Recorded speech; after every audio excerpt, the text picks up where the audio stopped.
नमस्कार. मी अजय नावकर. कर्णाच्या जीवनावर आधारित असलेली राधेय ही कादंबरी रणजित देसाई यांनी लिहिलेली आहे आणि या संपूर्ण कादंबरीचं वाचनाला मी सुरुवात करतोय. तर भाग पहिला. माथ्यावरचा सूर्य थोडा कल्ला होता. त्या सूर्यदाहात सारी भूमी होरपळत होती. पण त्या सूर्यकिरणांची तमा न बाळगता कर्ण अपराहन काळी आपली सूर्योपासना करीत होता. गंगेच्या पाण्यात उभा राहून दोन्ही हात उंचावून तो पूजामंत्र म्हणत होता. पैलतीरावर त्याची दृष्टी स्थिरावली होती. पूजारंभी आलेले सूर्यकिरण माथ्यावरून पाठीमागे परतले तरी त्याचे भान कर्णाला नव्हते. तेजस्वी गौर वर्णाचा सदृढ बांध्याचा कर्ण एकाग्रपणे आपली नित्य सूर्योपासना पुरी करत होता. रूपसंपन्न कर्णाच्या रूपाने साक्षात सूर्याची प्रतिमा गंगाजलावर पकडल्याचा भास होत होता. कर्णाने आपली सूर्योपासना पूर्ण केली. नित्य सरावाप्रमाणे गंगेची ओंजळ हाती घेतली आणि त्याची घनगंभीर हाक उठली. कोणी याचक आहे? 3 वेळा कर्णाने हाक दिली पण पाठीमागून साद आला नाही. कर्णाने हाती घेतलेले जल गंगेत सोडले. गंगाजल नेत्रांना लावून तो वळला. नदीकाठावर ठेवलेली आपली वस्त्रे परिधान केली, पादत्राणे घातली आणि उत्तरीय सावरून तो चालू लागला. अचानक त्याची पावले थांबली. गंगेच्या किनाऱ्यावर भर उन्हात तळपणाऱ्या सूर्यरथाकडे कर्णाचे लक्ष वेधले. आपल्या सूर्योपासनासाठी येताना कर्ण आपला रथ नेहमी नदीपासून दूर अंतरावर वृक्षराईत उभा करीत असे.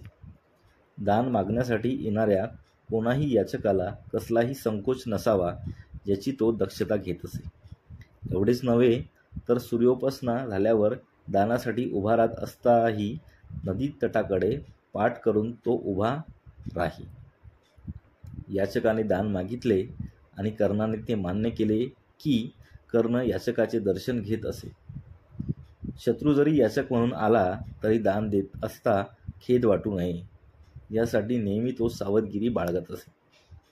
त्यामुळे नदी तीरावर उभा असलेला तो सुवर्णरथ पाहून कर्णाचे कुतूहल वाढले. अशा भर उन्हात वेळी कोणी आले असावे याचा विचार करीत कर्ण त्या रथाकडे जात होता. दुर्योधनाच्या आठवणीने त्याच्या चेहऱ्यावर स्मित उमटले. युवराज दुर्योधनाची भेट होऊन फार दिवस झाले होते. मित्रभेटीचा आनंद कर्णाच्या मुखावर प्रकटला. कर्णाने आपली पावले उचलली. तो रथाच्या दिशेने जात होता. कर्णाची दृष्टी रथावर स्थिरावली होती. रथाचे छत व्याघ्रचर्माने मढवले होते. रथ प्रशस्त व देखणा होता. कर्णाचे लक्ष रथाच्या ध्वजाकडे गेले. रथावर भगवा ध्वज गरुड चिन्हासह तिरप्या सूर्यकिरणात झळकत होता. दुर्योधनाचे चिन्ह रत्नजडित गज होते. गरुड चिन्ह पाहून कर्णाची उत्सुकता वाढली. कर्ण रथाजवळ येत आहे हे पाहताच रथसेवक समोर आला. कर्णाला प्रणाम करून त्याने सांगितले, द्वारकाधीश कृष्ण महाराज आपली वाट पाहत आहेत. कृष्णाबद्दल कर्णाने खूप ऐकले होते. सम्राट कंसाचे कंदन यानेच केले होते. रुक्मिणी हरण करणारा, द्वारका नगरी वसवणारा कृष्ण आपणाहून कर्णभेटीसाठी येतो यावर कर्णाचा विश्वास बसत नव्हता. त्याचे सावळे रूप, त्याचा पराक्रम, त्याच्या ठायी वसणारा दैवी गुणसंपन्न भाव यांची वर्णने कर्णाने ऐकली होती. कृष्णभेटीच्या कल्पनेने कर्णाचे मन मोहरून उठले. काय करावे, कृष्णाला कसे सामोरे जावे हे त्याला सुचेना. त्याचे पाय जागच्या जागी खिळून राहिले. अधीर डोळे रथाच्या सावलीत स्थिरावलेले कृष्णरूप शोधण्यात गुंतले होते. कर्णाला फार काळ वाट पाहावी लागली नाही. रथातून कृष्ण उतरला. कृष्णाच्या मस्तकी रत्नखचित सुवर्ण किरीट शोभत होता. पितांबर धारण केलेल्या कृष्णाच्या खांद्यावर हिरवे रेशमी उत्तरीय होते. त्या मेघ सावळ्या रूपात एक वेगळेच देखणेपण लपले होते. काळ्याभोर विशाल नेत्रात मोहकता होती. मुख कमलावर विलसणारे स्मित अपरिचितलाही विश्वास देत होते. कर्ण ते कृष्णरूप निरखित होता.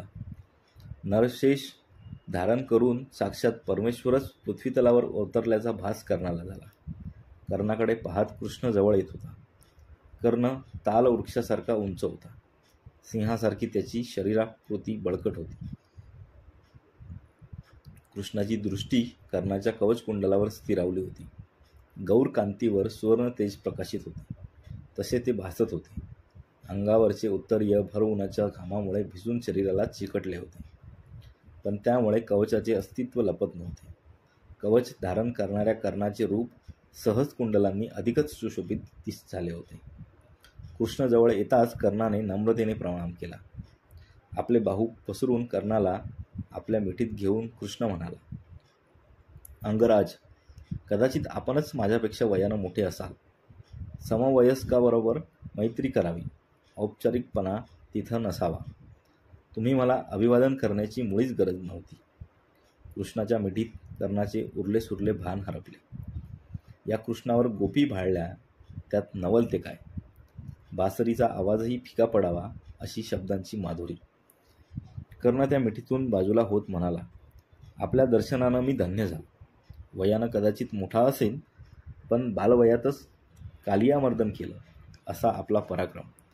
मानवाचं मोठेपण वयानं सिद्ध होत नसतं, ते त्याच्या कर्तृत्वानं सिद्ध होतं. आपलं यश, कीर्ती, सामर्थ्य यांचं गुणागान मी वीरांच्या, नृपांच्या तोंडूनच नव्हे तर साधू संतांच्या मुखातून ऐकलंय. द्वारकाधीशापुढं नतमस्तक होण्यास मला धन्यता वाटते. कर्णाने थोडी उसंत घेतली आणि संकोचाने तो म्हणाला, माझ्या भेटीसाठी आपण आलात हे मी माझं भाग्य समजतो, पण त्यासाठी आपल्याला या उन्हात तिष्ठावं लागलं, हा दाह सहन करावा लागला, याचा खेद होतो. आपण मला निरोप. खेद वाटण्याचं काहीच कारण नाही अंगराज. मी प्रथम तुमच्या प्रसादात गेलो, तिथं माझा यथोचित सत्कार झाला. तिथं कळलं की तू सूर्योपासनेसाठी नदी तटात गेला आहेस. ते कळताच मोह अनावर झाला आणि म्हणूनच तुझं रूप पाहण्यासाठी मी इथवर आलो. माझं रूप? हो, तुझ्या रूपाची कीर्ती मी ऐकली होती. त्यापेक्षा तुझ्या जन्मजात कवच कुंडलांची ती पाहण्यासाठी मी आतुर होतो. तुझी कुंडलं केव्हाही दृष्टीस पडली असती, पण तुझं कवचधारी रूप पाहायला हीच वेळ गाठायला हवी होती.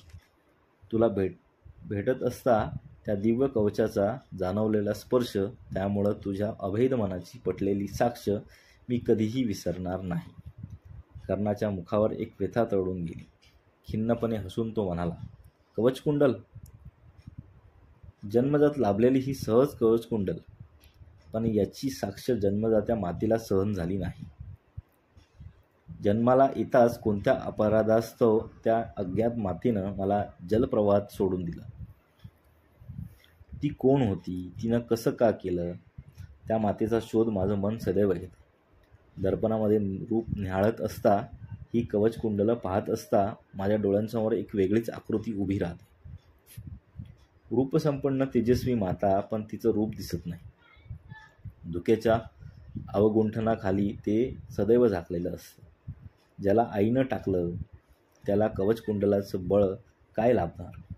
कृष्णा, ती कवचकुंडलं शापित आहे. प्रवाहावर तरंगत राहणं एवढंच माझ्या दैवी लिहिलं आहे. कृष्णाने आपला उजवा हात कर्णाच्या खांद्यावर ठेवला. कर्णाने पाहिले. अंतःकरणाचा ठाव घेणाऱ्या त्या डोळ्यात कारुण्य प्रगटलं होतं.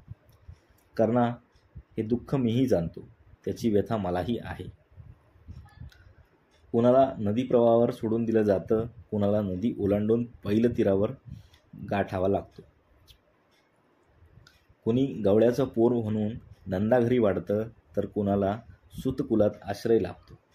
मातृयोग दोघांच्याही भाळीसारखाच लिहिलेला. सुटल्या किनाऱ्याची ओढ धरून जीवनाचा प्रवास कधीच होत नसतो अंगराज.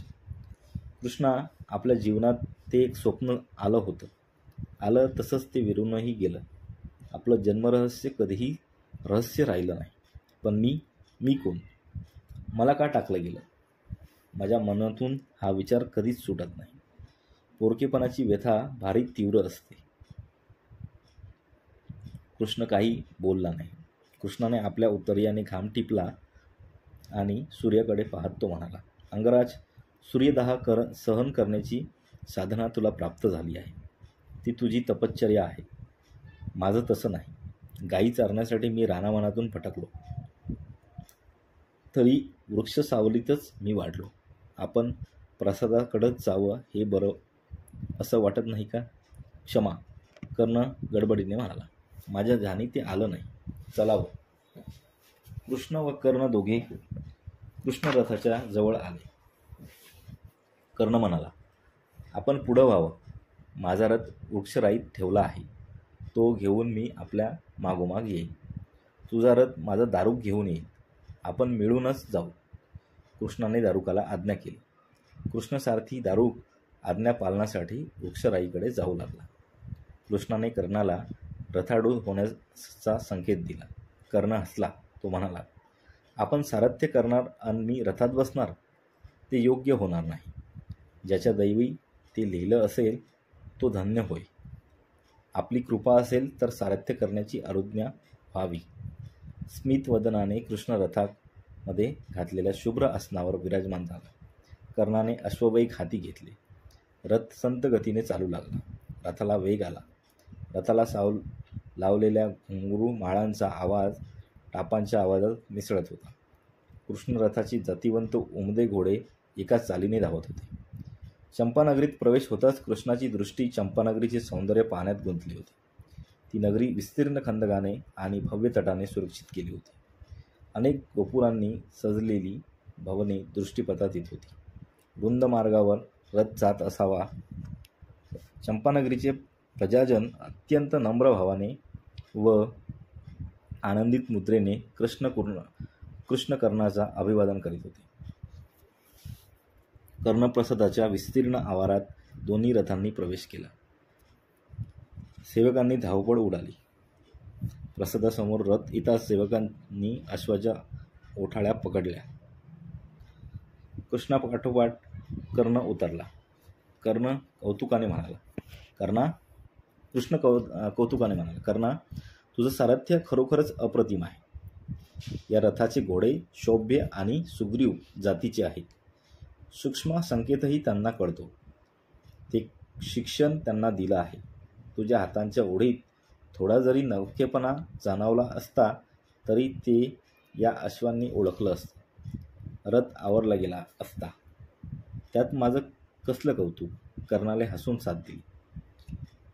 आपलं अलौकिक सारथ्य आणि आपण आत्मसात केलेली कला आहे. मी तर सूतकुलात वाढलेला. सारथ्य आणि रथपरीक्षा हे दोन्ही आमचे सहज स्वभावच बनलेले असतात. तेही भाग्य मोठंच. कर्णा, वासनांचे अश्व जीवनांच्या रथाला जुंपले असता तो रथ सदैव गाह्यात ठेवणं ही सामान्य गोष्ट नव्हे. कृष्णाची दृष्टी प्रसादाच्या पायऱ्यांकडे गेली.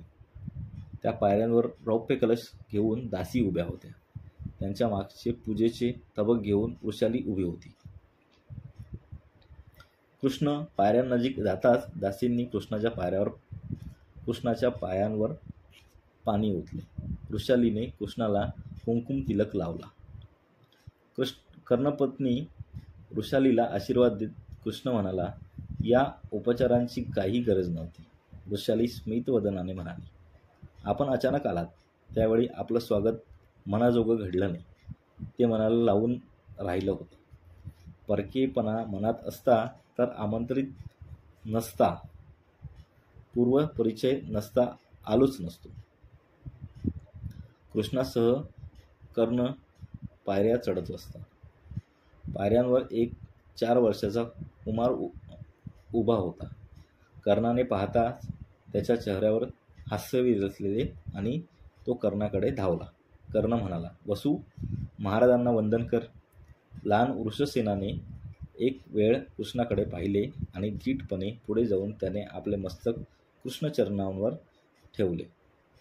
प्रेमभराने वृषसेनाला उचलून घेत कृष्ण म्हणाला, अंगराज, ही तर आपली प्रतिमा दिसते. नाव काय? वृषसेन. उचललेल्या वृषसेनाकडे कौतुकाने पाहत कृष्णाचे शब्द उमटले.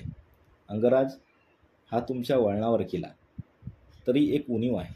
तुमच्यासारखी कवचकुंडलं याला नाहीत. कर्णाने हसून उत्तर दिले, ज्याला मातापित्याचं छत्र नसतं त्याला कवचकुंडलं रक्षणार्थ मिळतात. खरं आहे, आपल्यासारख्या पराक्रमी वीरपित्याचं छत्र लाभलं असता तो कवचकुंडलं मागेल कशाला. अंगराज, आपली पुत्रसंपदा दोघे हस्तिनापुरात असतात. हस्तिनापूर? हो, ज्यांनी माझं संगोपन केलं, मला वाढवलं, ते अधिरथ राधाई हस्तिनापुरात राहतात. ते पुत्रहीन होते. त्यांना मी गंगेच्या प्रवाहातून वाहत जाताना सापडलो. मी सापडल्यानंतर राधाईला पुत्रप्राप्ती झाली. अधिरथ धृतराष्ट्र महाराजांना जुना स्नेह आहे. हस्तिनापुराच्या रथशाळेची जबाबदारी तेच पेलतात.